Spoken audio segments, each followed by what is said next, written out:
सर्गाणामादिरं तश्च मध्यं चैवाहमर्जुना सर्गाणामादिरं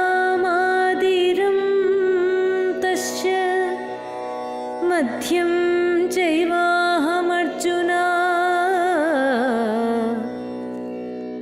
अध्यात्मविद्या विद्यानां वादः प्रवदतामहम् अध्यात्मविद्या विद्यानां वादः प्रवदतामहम्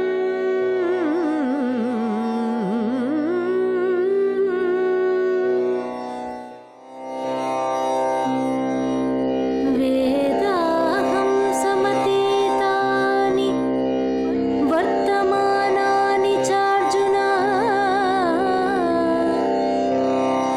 वेदाहं समतीतानि वर्तमानानि चार्जुन भविष्याणि च भूतानि भविष्याणि च भूतानि मां तु वेद न कश्चन भविष्याणि च भूतानि मां तु वेद न कश्चन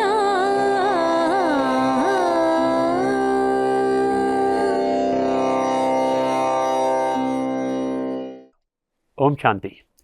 श्रीमद् भगवद गीता में आस्था एवं रुचि रखने वाले सभी भाई और बहनों को सादर प्रणाम। भगवान उवाच तमसो मा ज्योतिर्गमया कार्यक्रम में आपका फिर से स्वागत है। परमात्मा या भगवान के असाधारण गुणों के मुख्य विषय पर पिछले 15 एपिसोड्स में हमने गीता द्वारा प्रकट प्रमाण या सबूतों के आधार पर भगवान के 5 असाधारण गुणों पर चर्चा की है। पिछले एपिसोड में एक भगवान ही ज्ञान का सागर है, इस विषय के अंतर्गत ज्ञान सागर परमात्मा या भगवान की प्राप्ति एवं अनुभूति तथा उनसे स्वर्गीय विरासत प्राप्त करने के लिए स्वयं भगवान द्वारा प्रकट किए गए 2 महामंत्रों में से पहला महामंत्र मन मना भवा, इस पर 9वें अध्याय के 34वां श्लोक और 18 अध्याय के 65वां श्लोक, इन 2 श्लोकों में प्रकट गहन तत्व के आधार पर हमने चर्चा की थी।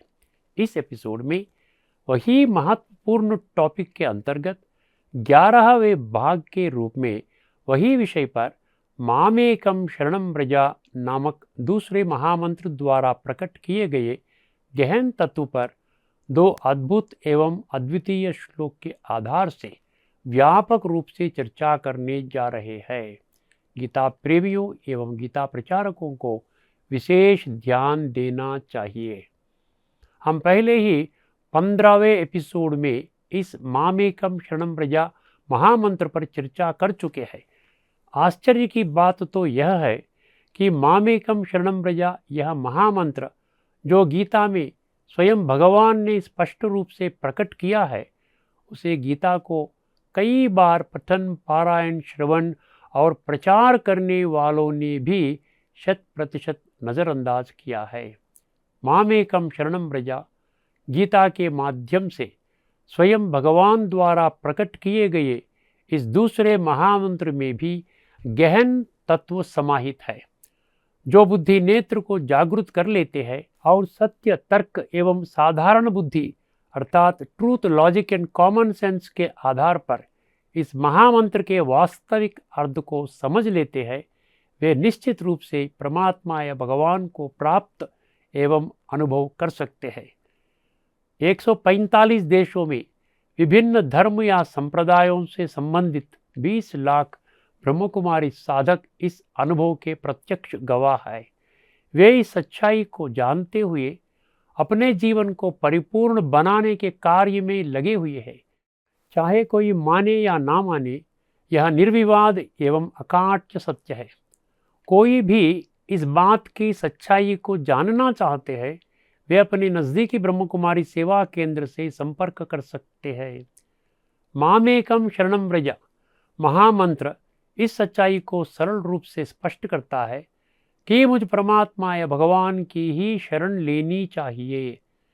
जैसे हमने बताया, इस महामंत्र पर हम पहले ही 15वां एपिसोड में चर्चा कर चुके हैं और इसके अत्यधिक महत्व को ध्यान में रखते हुए फिर से आज हम इस महामंत्र द्वारा प्रकट किए गहन तत्व पर एक अद्भुत एवं आश्चर्यचकित करने वाली दृष्टिकोण से चर्चा करने जा रहे हैं। यदि अपने बुद्धि नेत्र को जागृत कर लिया जाए तो यह स्पष्ट हो जाता है कि इस महामंत्र के माध्यम से भगवान से संबंध कैसे जोड़ सकते हैं।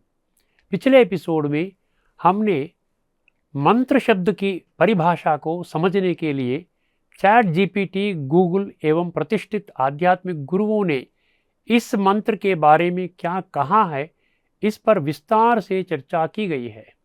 आइए मंत्र द्वारा जो 3 उपलब्धियां हासिल कर सकते हैं उन्हें फिर रिवाइज करते हैं। पहला, मंत्र मनुष्य में निहित दिव्य गुण और दिव्य शक्तियों को उजागर करने में मदद करता है। दूसरा, मंत्र मन को नियंत्रित करने के लिए एक उपकरण के रूप में कार्य करता है। तीसरा, मंत्र मन से नकारात्मक और व्यर्थ विचार अर्थात नेगेटिव एंड वेस्ट थॉट्स को हटाकर उनके स्थान पर सकारात्मक और शक्तिशाली विचार अर्थात पॉजिटिव एंड पावरफुल थॉट्स को भरने में सहायक होता है। मन्मना भव और मामेकम शरणम व्रजा जो गीता में बताए गए 2 महामंत्रों को अच्छी तरह से समझने और उन्हें जीवन में आचरण या अनुभव करने से ही यह 3 उपलब्धियां बड़े ही आसानी से प्राप्त की जा सकती है। गीता प्रेमियों को कम से कम अब से इस सूक्ष्म सत्य को पहचानना चाहिए कि इन उपलब्धियों को प्राप्त करने के लिए इसके अलावा और कोई अन्य वैकल्पिक मार्ग नहीं है। पिछले एपिसोड की चर्चा से हमने जाना कि मन्मना भव जो गीता में प्रकट पहला महामंत्र इन उपलब्धियों को पूर्ण रीति से हासिल करने में किस प्रकार सहायक रहा। आइए अब यह समझने का प्रयास करें कि गीता द्वारा प्रकट किए गए इस दूसरे महामंत्र मामेकम शरणम व्रजा के माध्यम से इन उपलब्धियों को कैसे प्राप्त किया जा सकता है। गीता के 18 अध्याय का 66वां श्लोक में मामेकम शरणम व्रज महामंत्र के माध्यम से स्वयं भगवान ने स्पष्ट रूप से और पूर्ण अधिकार के साथ घोषित किया है कि समस्त मानव जाति मुझे एक परमात्मा या भगवान की शरण ही लेनी है। परंतु आश्चर्य की बात तो यह है कि शरण लेने के विषय में स्वयं भगवान ने एक शर्त बताई है। उस शर्त को स्पष्ट रीति से समझने के लिए सर्वधर्मान परित्यज्य जो उसी श्लोक के पहले पंक्ति है उसमें छुपे हुए गहरे तत्व को समझना अनिवार्य है। तभी मामेकम शरणम व्रज महामंत्र को समझा जा सकता है और उसे जीवन में धारण कर सकते हैं।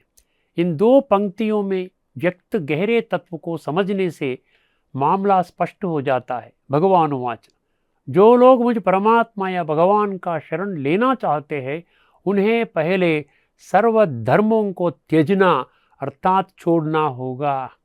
परंतु आश्चर्य की बात यह है कि सर्वधर्म माना क्या है, उन्हें कैसे त्यागना है। इस विषय में वर्तमान समय के गीता प्रेमियों, गीता प्रचारकों, जिज्ञासुओं और भक्तों में कोई स्पष्टता नहीं है। स्वयं परमात्मा या भगवान द्वारा बताई गई इस शर्त को समझकर इसे जीवन में लागू करने के लिए हमें परमात्मा या भगवान द्वारा परिभाषित सर्वधर्मान परित्यज्य पंक्ति में वर्णित धर्म शब्द के वास्तविक अर्थ को समझना होगा। सर्वधर्मान परित्यज्य पंक्ति में निहित गहन तत्व तभी समझ जाता है जब व्यक्ति बुद्धि नेत्र को जागृत करता है और सत्य तर्क एवं सामान्य बुद्धि अर्थात truth, logic and common sense के आधार से धर्म शब्द के अर्थ को समझता है। इस मुख्य बिंदु पर स्पष्टता प्राप्त करने के लिए गीता के 3 अध्याय का 35वां श्लोक में प्रकट गहन तत्व को समझना आवश्यक है, जहाँ स्वधर्म और परधर्म शब्दों का उल्लेख है। आइए समझने की कोशिश करें। उस श्लोक द्वारा प्रकट किए गए गहन तत्व पर चर्चा करने से पहले आइए उस श्लोक को एक बार सुन ले। श्रेयान् स्वधर्मो विगुणः परधर्मात् स्वनुष्ठितात्। श्रेयान् स्वधर्मो विगुणः परधर्मात् स्वनुष्ठितात्। स्वधर्मे निधनं श्रेयः। स्वधर्मे निधनं श्रेयः। परधर्मो भयावहः। आइए सबसे पहले इस श्लोक में शब्दों के अर्थ जान लेते हैं। स्वधर्म जो आत्मधर्म में स्थित है, विगुणः स्थूल धन संपत्ति के विषय में बहुत कम दर्जा पर होते हुए भी, परधर्मात् जो लोग देह धर्म में है, स्वअनुष्ठितात् स्थूल धन संपत्ति के विषय में उच्च स्थिति होने वालों के तुलना में, श्रेयान उत्कृष्ट या सर्वोत्तम स्वधर्म इसी प्रकार आत्मधर्म में स्थित होते हुए, निधनम जो मृत्यु को पाते हैं, श्रेयः वे उत्कृष्ट या सर्वोत्तम है, भयावह परंतु जब देह धर्म में होते हुए मृत्यु को पाते हैं, वह मृत्यु अत्यंत भयानक होता है। इस श्लोक में स्वधर्म, परधर्म, विगुणः और स्वानुष्ठितात् शब्द अत्यंत महत्वपूर्ण है। इन चार शब्दों में गहरा तत्व निहित है। यदि उन शब्दों का अर्थ तत्व के आधार पर समझा जाए तो मामेकम शरणम व्रज महामंत्र की विशिष्टता बहुत आसानी से समझ में आ जाएगी। आइए इसे समझने की कोशिश करें। सर्वधर्मान परित्यज्य पंक्ति में धर्म शब्द और इस श्लोक में 2 बार उल्लेखित स्वधर्म और परधर्म शब्दों पर ध्यान दें। यदि हम धर्म शब्द का वास्तविक अर्थ समझ ले तो स्वधर्म और परधर्म शब्दों का अर्थ और दोनों के बीच का अंतर बहुत आसानी से समझा जा सकता है। आइए समझने की कोशिश करें। यह सोचना एक कड़ी भूल है कि धर्म का अर्थ धर्म या मजहब अर्थात रिलीजन है, जैसा कि आजकल के लोग या भक्त समझते हैं। आध्यात्मिक परिभाषा में धर्म का अर्थ है धारणा, अर्थात गीता ज्ञान को जीवन में उतारना, अर्थात आचरण या अनुभव में लाना। अब हम स्वधर्म और परधर्म शब्दों का वास्तविक अर्थ जानने का प्रयास करें।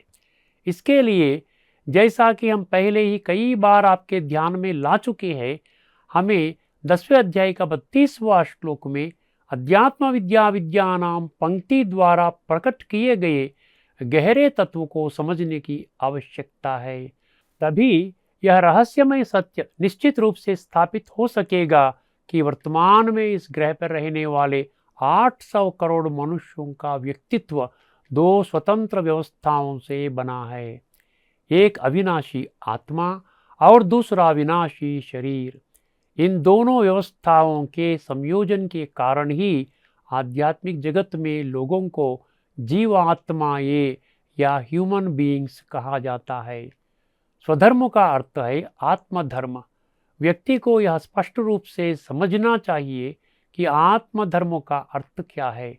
आत्मधर्म माना मैं आत्मा हूँ, यह शरीर मेरा है। इस सच्चाई का बोध करते हुए आत्मिक स्थिति की अनुभूति की ओर ले जाने वाला है।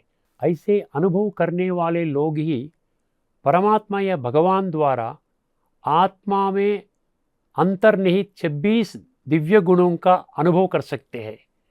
उन 26 गुणों का वर्णन 16वें अध्याय के प्रथम 3 श्लोकों में मिलता है।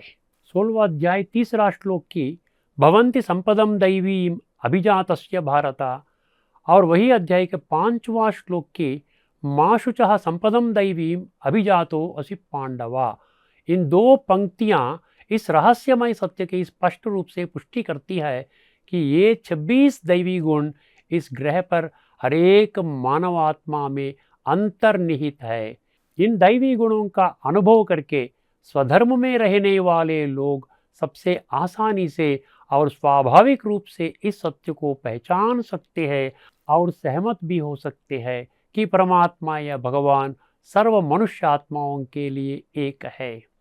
इसके विपरीत जो लोग परधर्म अर्थात देह धर्म में है, वे 100% अज्ञानी होने के कारण मैं आत्मा हूँ और यह शरीर मेरा है, इस मूलभूत सत्य को नज़रअंदाज करके 24 घंटे 365 दिन मैं शरीर हूँ इस झूठे भ्रम या भ्रांति में रहते हुए अपना जीवन व्यतीत करते हैं। आइए इस प्रकार परधर्म या देह धर्म में होने के अत्यंत गुह्य एवं गंभीर परिणामों पर चर्चा करेंगे। जो लोग मैं आत्मा हूँ और यह शरीर मेरा है के स्वधर्म में है, वे दैवासुर संपद विभाग योग नामक 16वें अध्याय के पहले 3 श्लोकों में वर्णित 26 दिव्य गुणों के प्रभाव से अपने जीवन को पूर्ण रीति से सुंदर बनाने के कार्य में तत्पर होंगे। इस सिद्धांत के विपरीत जो लोग मैं शरीर हूँ की अवधारणा के साथ परधर्म में जीते हैं, वे उसी अध्याय में वर्णित लगभग 60 विकारों रूपी अवगुणों के बुरे प्रभाव में आते हैं। परधर्म में रहने वाले लोग जाति, पंथ, वर्ण, वर्ग, लिंग, नस्ल, क्षेत्र, भाषा, देश आदि से विभाजित होने के कारण वे इस सच्चाई से सहमत होने की शक्ति उनमें नहीं है कि इस पृथ्वी पर रहे 800 करोड़ लोगों का पिता एक परमात्मा या भगवान ही है, जैसा कि 9वें अध्याय का 17वां श्लोक और 11वां अध्याय का 43वां श्लोक इन 2 श्लोकों में स्पष्ट रीति से पुष्टि की गई है। सर्वे जनाः सुखिनो भवन्तु, लोका समस्ता सुखिनो भवन्तु, सार्वभौमिक भाईचारा अर्थात यूनिवर्सल ब्रदरहुड तथा वसुधैव कुटुंबकम अर्थात one God one world family आदि दैवत्व प्रकट करने वाले नारों में 100% आस्था रखते हुए भी जो लोग परधर्म में जीते हैं, उनमें अपने साथी मनुष्य को परमात्मा या भगवान की संतान के रूप में पहचान कर भाईचारे के साथ उनका सम्मान करने की शक्ति नहीं होती। इस अवसर पर तत्वाभिलाषी भक्तों को पहचानने का एक और गुह्य और महत्वपूर्ण विषय यह है कि जो लोग परधर्म में जीवन जीते हैं, वे जब शरीर का त्याग करते हैं तो उनके साथ क्या जाएगा और क्या नहीं जाएगा उसकी स्पष्टता ना होने के कारण इस भौतिक संसार में अपना सारा समय और शक्तियाँ केवल एक जन्म तक ही सीमित रहने वाले स्थूल धन, वस्तु वैभव तथा नाम मान शान अर्थात प्रतिष्ठा के पीछे ही वे खर्च करते हैं। देह को त्याग करना अर्थात वे जब मृत्यु को पाते हैं तो वे जन्मों जन्म किए हुए अपने पुण्य और पाप कर्मों के आधार पर 3 प्रकार के संस्कार साथ में ले जाते हैं।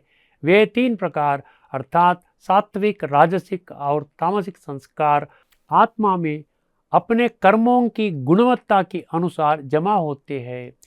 उन संस्कारों के आधार पर ही सृष्टि चक्र में सत्य, त्रेता, द्वापर तथा कली नामक 4 युगों में उनका भविष्य जन्म निश्चित होता है। इस गुप्त सत्य की पुष्टि स्वयं भगवान ने 13वां अध्याय का 21वां श्लोक, 15वां अध्याय का 8वां श्लोक, 14वां अध्याय का 14वां और 15वां इन 4 श्लोकों में की है।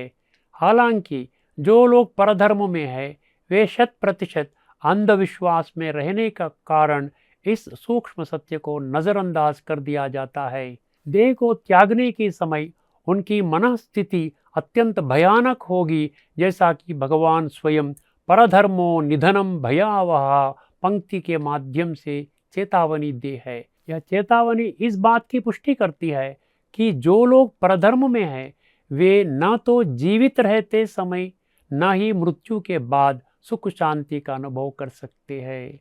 इस व्यापक चर्चा से एक बात स्पष्ट होती है, वह क्या है?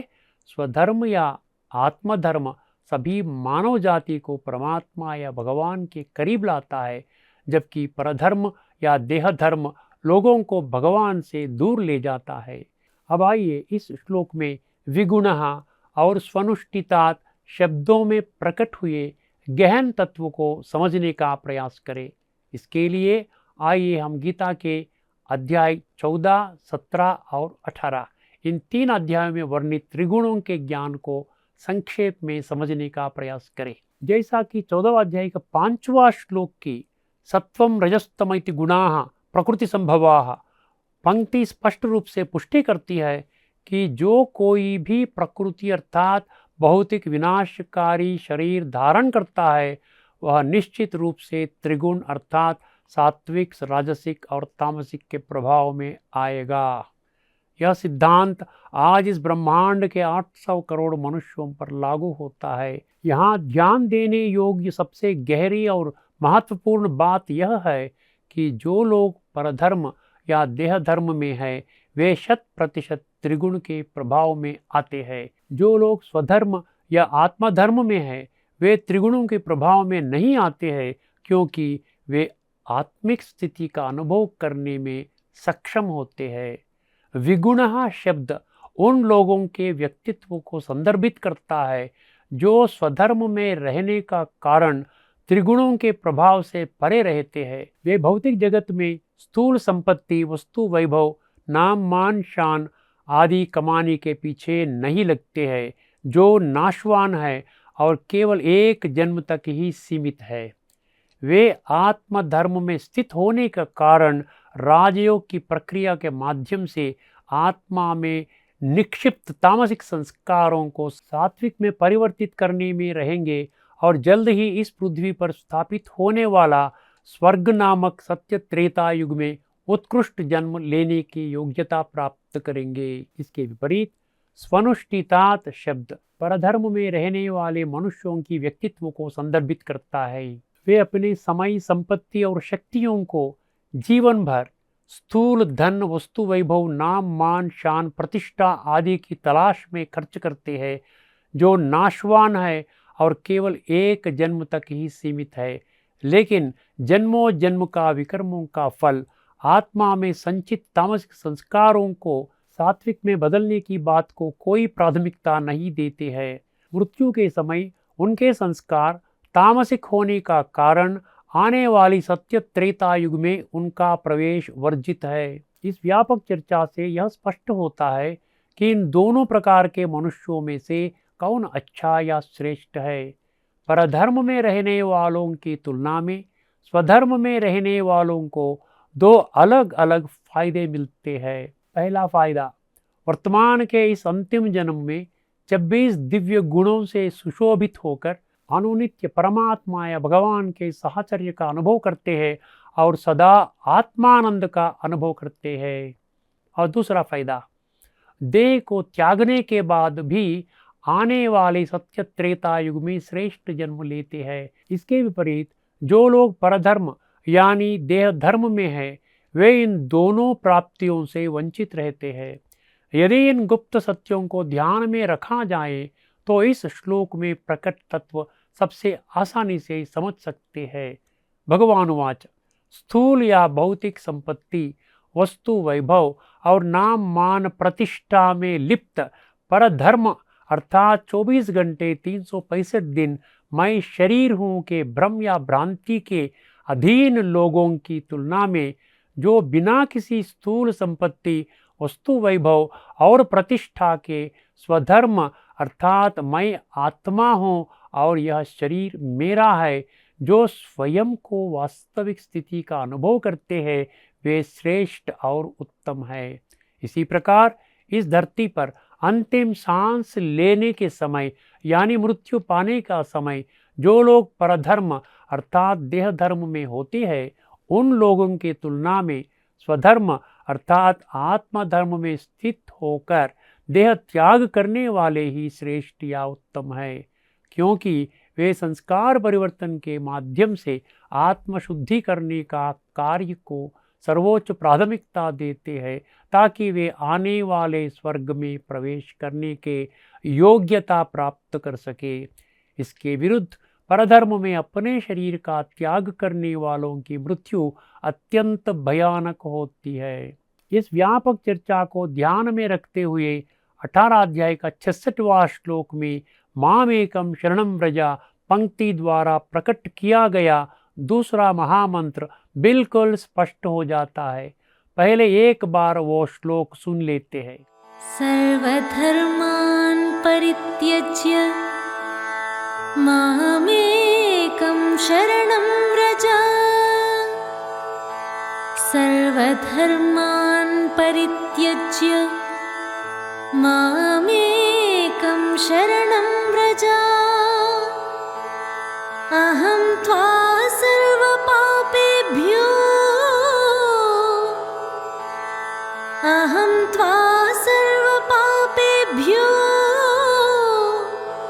मोक्षयिष्यामि मा शुचः।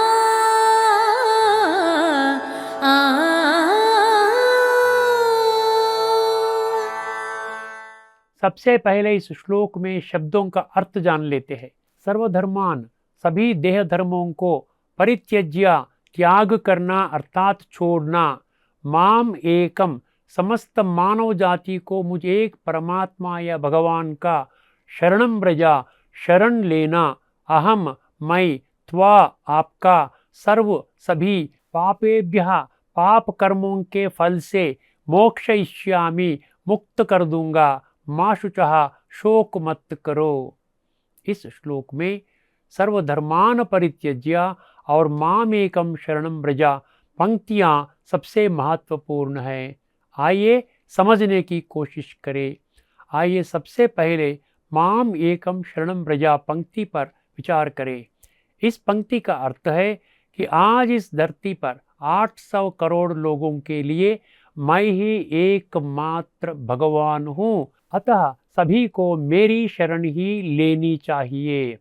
हमने पिछले 15 एपिसोड्स में परमात्मा या भगवान के असाधारण गुणों के विषय पर यह स्पष्ट कर दिया है कि परमात्मा या भगवान सभी मानव जाति के लिए एक है। यदि हम तीसरा अध्याय का 35वां श्लोक पर व्यापक चर्चा को ध्यान में रखें तो सर्वधर्मान परित्यज्य शब्दों में निहित गहन तत्व को सबसे आसानी से समझा जा सकता है। सर्वधर्म अर्थात जाति, पंथ, वर्ण, वर्ग, लिंग, नस्ल, क्षेत्र, भाषा, देश आदि सर्व देह धर्मों को परित्यज्य अर्थात त्याग कर मैं आत्मा हूँ, यह मेरा शरीर है का आत्म धर्म में आने के लिए निरंतर प्रयास करना चाहिए। तभी इस रहस्यमय सत्य का पहचान सकते हैं और सहमत हो सकता है कि इस ग्रह पर रह 800 करोड़ मनुष्यों का पिता तथा भगवान एक ही है। जब ऐसी अवस्था तक पहुंच जाएंगे तब अज्ञानतावश तुम जन्मों जन्म से किए गए पाप कर्मों को मैं भस्म कर डालूंगा, शोक मत करो। अहम त्वा सर्व पापेभ्यो मोक्षयिष्यामि मा शुचः पंक्ति के माध्यम से यह स्वयं भगवान का सच्चा वादा है। यह वादा किस तरह से भगवान निभाता है उस विषय पर हम आगामी एपिसोड्स में विस्तार से चर्चा करेंगे। किताब प्रेमियों को ध्यान देना चाहिए। यदि इस व्यापक चर्चा को ध्यान में रखा जाए तो इस श्लोक द्वारा प्रकट किए गए सबसे गहन और महत्वपूर्ण तत्व को सबसे आसानी से समझा जा सकता है। आइए समझने की कोशिश करें। भगवान वाच, मैं आत्मा हूँ और यह शरीर मेरा है। जिस स्थिति स्वधर्म या आत्मधर्म कहलाता है वह सभी मानव जाति को एक परमात्मा या भगवान की संतान के रूप में करीब लाता है। इसके विपरीत मैं शरीर हूँ स्थिति परधर्म या देह धर्म, जाति, धर्म, नस्ल, क्षेत्र, लिंग, वर्ण, वर्ग, भाषा, देश आदि के अनुसार समस्त मानवता को विभाजित करता है। जो लोग इस प्रकार विभाजित हुए हैं वे इस सत्य को स्वीकार नहीं कर सकते हैं कि समस्त मानव जाति के लिए परमात्मा या भगवान एक है। इसलिए मुझ परमात्मा या भगवान अपने तत्वाभिलाषी भक्तों को आदेश देता हूँ कि देह के सभी धर्मों को त्याग दो और केवल मेरे ही शरण में आओ। जो लोग या भक्त इस प्रकार मेरे आदेश को स्वीकारते हैं और अमल में लाते हैं, मैं उन लोगों के सभी पापों को मुक्त कर दूंगा, यह मेरी सच्चा वादा है, चिंता मत करो। इस प्रकार पिछले एपिसोड और आज का इस एपिसोड में ज्ञान के सागर भगवान द्वारा प्रकट किए गए 2 महामंत्र मन मना भव और मामेकम शरणम व्रजा 4 श्लोकों में प्रकट किया गया गहन तत्व के आधार पर विस्तृत व्याख्या की गई है। आइए इस एपिसोड में चर्चा यही समाप्त करें। आगामी एपिसोड में ज्ञान सागर भगवान द्वारा गीता के माध्यम से प्रकट श्रीमत का आचरण करने से क्या फायदा है और उस श्रीमत का उल्लंघन करने से क्या भारी हानि होती है, इस विषय पर हम 2 अद्भुत श्लोकों द्वारा प्रकट किए गए गहन तत्व के आधार पर व्यापक रूप से चर्चा करने जा रहे हैं। तब तक के लिए सभी को नमस्कार। लोका समस्ता सुखिनो भवन्तु। ओम शांति।